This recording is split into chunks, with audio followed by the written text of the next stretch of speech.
Bonjour à tous.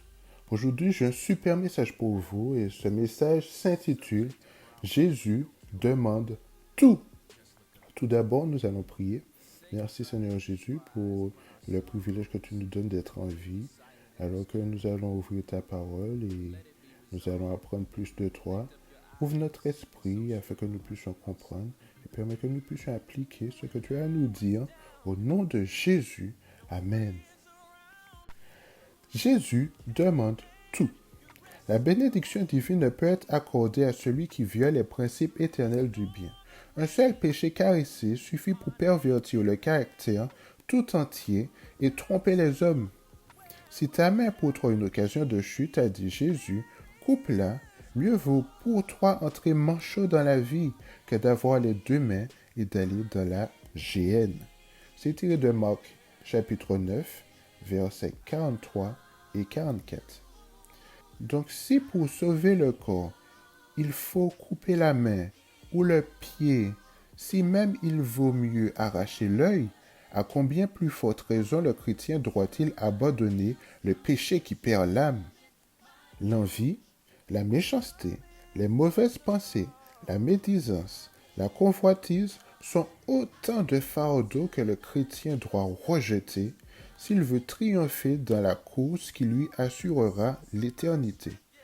Toute habitude, tout acte qui conduit au péché et déshonore le Christ sera abandonné, quel que soit le sacrifice qu'il demande. Nous devrions être pleins d'une gratitude profonde parce que Jésus accepte notre offrande. Il veut tout. Quand nous lui aurons abandonné tout ce qu'il réclame, alors, mais alors seulement, il nous entourera des bras de sa miséricorde. Mais au fait, que nous lui donnons-nous quand nous lui donnons tout? Une âme souillée par le péché que Jésus doit purifier par sa grâce et sauver de la mort par son amour incomparable. Toutefois, il en est qui trouvent difficile de tout abandonner. Osez-vous parler de renoncement parce qu'il vous paraît difficile de donner ce que le Christ vous demande? Allez au calvaire et pleurez sur de telles pensées.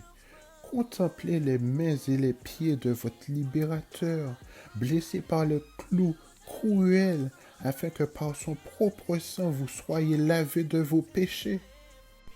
Ceux qui se sentent pressés par l'amour de Dieu ne demandent pas quel est le moindre sacrifice à faire pour recevoir le ciel en récompense. Ils ne se contentent pas du minimum, mais ils recherchent la conformité absolue à la volonté de leur Rédempteur. Ils éprouvent le désir ardent de tout lui abandonner et leur ferveur est proportionnée à l'infinie valeur de l'objet qu'ils poursuivent. Ne s'agit-il pas de la vie éternelle? Mes jeunes amis, beaucoup d'entre vous commettent une triste erreur. Vous vous êtes contentés d'une expérience religieuse qui n'était pas pure et sans tache. Réveillez-vous. Tel est l'appel que vous adressent les anges de Dieu et que je vous adresse également. Oh, que les vérités essentielles de la parole de Dieu puissent éveiller en vous le sens du danger que vous courez et vous amener à un sérieux examen de vous-même.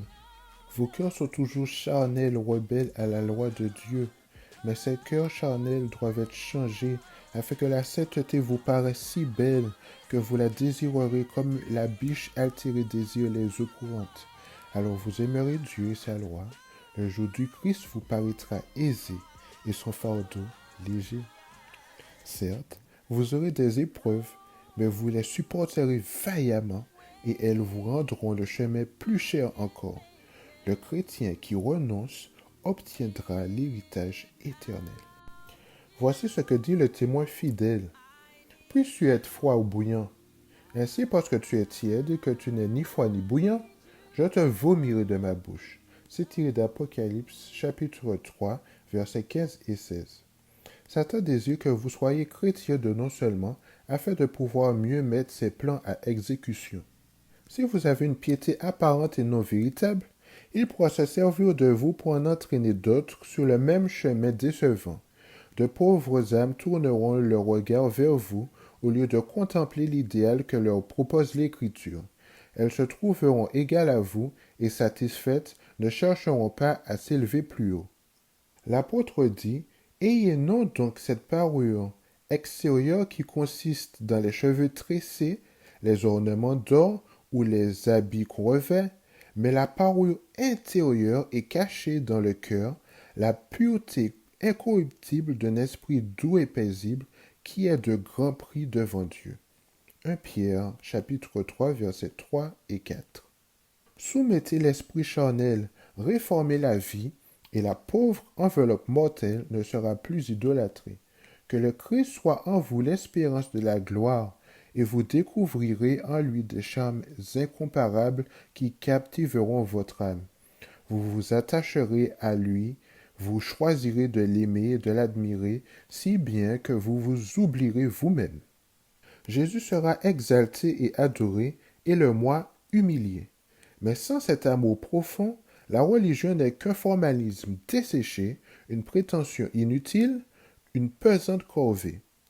Un bon nombre d'entre vous ont une religion intellectuelle qui n'est qu'une forme.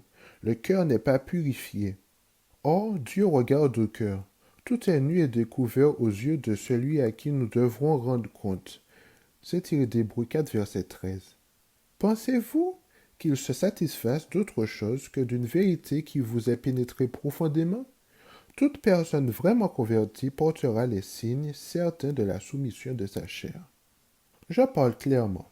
Je ne désire pas que cela puisse décourager un vrai chrétien, mais je ne désire pas que quiconque d'entre vous parvienne au temps de la tribulation sans que son espérance soit bien assise. Soyez décidés à connaître votre cas, si désespéré soit-il. Soyez assurés de votre héritage éternel. Soyez francs avec vous-même. Souvenez-vous que c'est une Église sans tache ni ride que Jésus présentera à son Père. Comment saurez-vous que Dieu vous accepte? Étudiez la parole de Dieu avec prière. Ne la laissez pas de côté au profit de n'importe quel autre livre. L'Écriture convainc de péché et révèle clairement la voie du salut. Elle fait apparaître une glorieuse récompense. Elle vous révèle un Sauveur parfait et vous enseigne que seule sa miséricorde insondable peut vous sauver. Ne négligez pas la prière secrète, car c'est l'âme de la piété. Demandez avec ferveur la pureté du cœur. Plaidez instamment, aussi anxieusement que si votre vie terrestre était en jeu. Restez devant Dieu jusqu'à ce que des soupirs inexprimables montent vers lui pour votre salut, jusqu'à ce que vous ayez obtenu la douce évidence du pardon de vos péchés. L'espérance de la vie éternelle ne doit pas reposer sur le sable. C'est une affaire à régler, et pour l'éternité, entre Dieu et votre âme. Une espérance incertaine causera votre ruine. Puisque c'est par la parole de Dieu que vous serez condamnés ou justifiés, c'est à elle que vous devez demander de vous guider et de vous montrer ce qu'elle exige de vous pour devenir chrétien. Ne déposez pas les armes, ne quittez pas le champ de bataille avant d'avoir obtenu la victoire totale grâce à votre Rédempteur. Amen.